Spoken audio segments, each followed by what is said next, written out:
अस्सलाम वालेकुम दोस्तों, मैं हूं शाहिद हुसैन। उम्मीद करता हूं आप सब खैरियत से होंगे। मेरा यूट्यूब चैनल और फेसबुक पेज देख रहे हैं।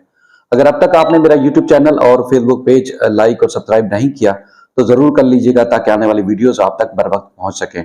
आपके सामने कुछ हकायक रखने हैं कि मेयर कराची मुर्तज़ा वहाब साहब मुंतखब हो गए हैं। उन्होंने बाकायदा तौर पर काम का आगाज कर दिया है।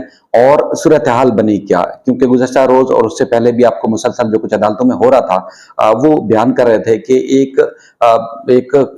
वो शख्स जिसको मखसूस यानी कि कोई शख्स जिसको फायदा पहुंचाने की कोशिश की जाए, सुप्रीम कोर्ट के अहकामात मौजूद हैं, उसके लिए असम्बली से कानून साजी नहीं की जा सकती। जैसे अक्सर कहा जाता है, देखें जी, असम्बली को इख्तियार है कानून पास करने का, लेकिन अगर किसी मजमूई तौर पर किसी अवाम का फायदा होना है या एक मजमूई किसी के फायदे के लिए है, अवाम के फायदे या नुकसान के लिए, तो उसमें तो अगर कानून साजी होती है तो वो जरूर की जाए, बिल्कुल इख्तियार है असम्बली को। लेकिन अगर किसी खास फर्द को जो फायदा पहुंचाना है, उस हवाले से सुप्रीम कोर्ट ने जो है वो अहकामात वाजे दे रखे हैं कि इस तरह की कानून साजी नहीं हो सकती। इस तरह सिंध हाई कोर्ट और सुप्रीम कोर्ट के अहकामात के साथ साथ और भी कई नजीरे जो है वो रिकॉर्ड पर मौजूद हैं कि इस तरह की कानून साजी हो नहीं सकती। कि जिस तरह बरह रास्त नजर आता है कि मुर्तज़ा वहाब साहब को जो है वो फायदा पहुंचाने के लिए जो है वो इतनी लंबी और बड़ी जो है वो प्रैक्टिस की गई, यानी कि उनको मेयर मुंतखब कराने के लिए जो है वो खास तौर पर कानून साजी की गई, जो कि वो खुद गैर मुंतखब है। उसमें उन्होंने जो मुख्तलिफ सियासी जमातें हैं, मुख्तलिफ सियासी जमातें खासतौर पर सहाफ़ी जो है वो भी इस मामले में तजिए तबसरे कर रहे हैं। 99% सहाफ़ी का ये मानना है कि मुर्तज़ा वहाब इंसान ठीक है, अच्छे हैं, दिल के साफ हैं, लेकिन ये है कि जो तरीक़ेकार है वो गलत है। कभी भी जो है वो इस तरीक़ेकार की हिमायत नहीं की जा सकती।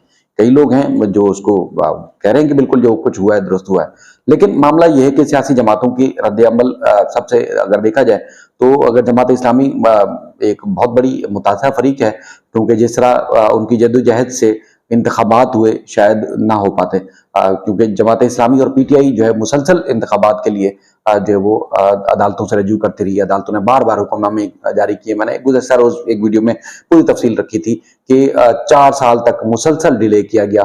कभी क्या बहाना होता था, कभी हल्का बंदी, कभी जो कहा जाता था कि जी पुलिस जो है वो सैलाब में मसरूफ़ है, वहाँ इमदादी सरगर्मियों में। तो कहीं भी ये चीज़ साबित नहीं हो सकी कि वाक़ई ही पुलिस जो है उधर मसरूफ़ है, इस वजह से इंतखाबात नहीं हो सकते।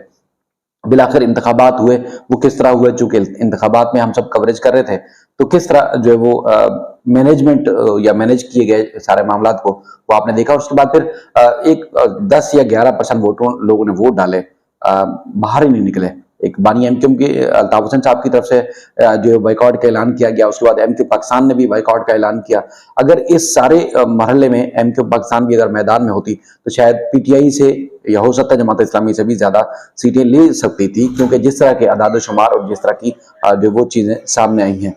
तो उसके बाद फिर ये मरहला मुकम्मल हुआ, लेकिन जो मेयरशिप का इंतखाब था वो सबने देखा कि किस तरह जो वो लोगों को गायब किया गया। इस्लामाबाद में बैठे सहाफ़ियों ने भी इस बात की तस्दीक की कि कराची में किस तरह जो वो डिफेंस के बंगलों में उनको जो है पुलिस की निगरानी में छुपा के रखा और उनको जो है वो वोट डालने के लिए नहीं दिया गया। 32 करोड़ रुपए जो है वो खर्च किए गए इस सारी मुहिम में। इस तरह के इल्जाम भी पीपल्स पार्टी के ऊपर मौजूद हैं।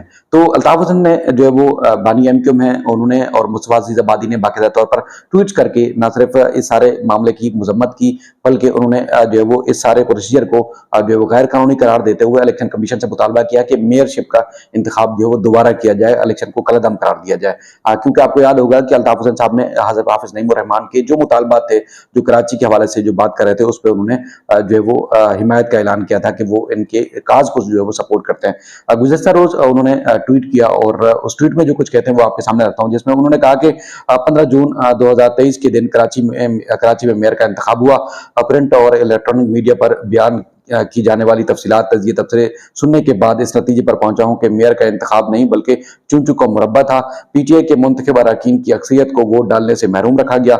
इस हवाले से जमात इस्लामी के मेयर के उम्मीदवार हाफिज नईमुर रहमान साहब का ये इल्जाम यूं दुरुस्त नजर आता है कि पीटीआई के 30 अरकान ने आज इलेक्शन में सिरे से हिस्सा ही नहीं लिया, यानी वो आज के दिन किसी जगह नजर नहीं आए या कुछ लोगों के कहने के मुताबिक नजरबंद किए गए। इलेक्शन कमीशन भी इन गायब किए जाने वाले अफराद को बाजियाब कराने में नाकाम रहा। ऐसी सूरत हाल का तकाजा ये है कि इलेक्शन कमीशन मेयर के इलेक्शन को कलअदम करार देकर दोबारा इंतखाबात कराए।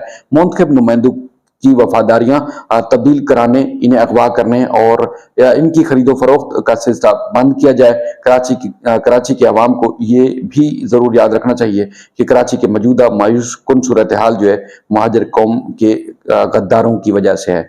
ये अल्ताफ हुसैन साहब का कहना है। और दूसरा, आपको याद होगा कि हैदराबाद में तारीख में पहली बार जो पीपल्स पार्टी के जो वो मेयर और डिप्टी मेयर के उम्मीदवार कामयाब हुए, वो भी बिला मुकाबला, उस पर भी उन्होंने, अल्ताफ हुसैन साहब ने तनकीद का इजहार किया है और अपने जो एमक्यूएम के नाराज या एमक्यूएम से अलहदा जो उनके अरकान थे या उनकी जो जमात टूट फूट का शिकार हुई, उन्होंने भी तनकीद का निशाना बनाया। उसके बाद फिर मुस्तफा अजीज आबादी ने भी ट्वीट किया और उन्होंने भी इस बात का जो वो इजहार किया कि 1987 से लेके 1987 से लेके 2015 तक जो है वो कराची में मेयर का इंतखाब हो या हैदराबाद में, तो वो मुसलसल जो है वो एमक्यूएम के यानी कि बानी अल्ताफ हुसैन के जो नामजद उम्मीदवार होते थे वो हमेशा कामयाब होते हुए नजर आए।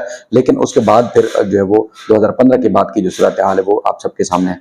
अब मजीद जो है वो इस सिलसिले में जो है वो जमात इस्लामी को जो उम्मीद है वो सिर्फ और सिर्फ अदालतों से है कि अदालत में इस कानून को उन्होंने चैलेंज किया है कि जो लोकल बॉडीज एक्ट 2023, तरमीमी एक्ट 2023 है, वो गैर कानूनी है, उसको कलअदम करार दिया जाए। उसके बाद इस इंतखाबी प्रोसीजर को भी जो वो सोचा जा रहा है कि चैलेंज किया जाएगा।